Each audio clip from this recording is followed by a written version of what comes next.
সঙ্গে পুলিশ আপনার আশেপাশে রয়েছে। গরু ক্রয় করিয়া সঙ্গে সঙ্গে হাসিল করিয়া নেবেন।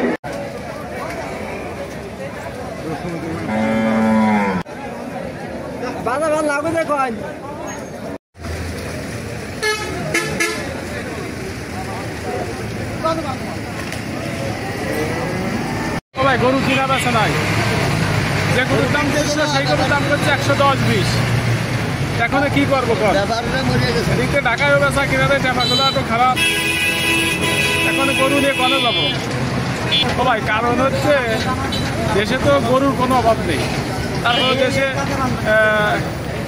একদল সরকারি কোনো ব্যবস্থা নাই, একদল চলে গেছে, আর একদল কুরবানি দিতে ভয় পাচ্ছে, অবহিত হয় বেশি কুরবানি দিতে ধরা খেয়ে দেবে না কিনা, নানান সমস্যা।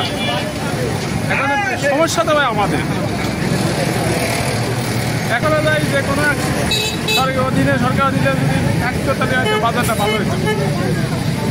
এখন আমরা যখন নিয়ে আসছি এখন কম বেঁচে যেতে হবে, এই অবস্থা ভাই।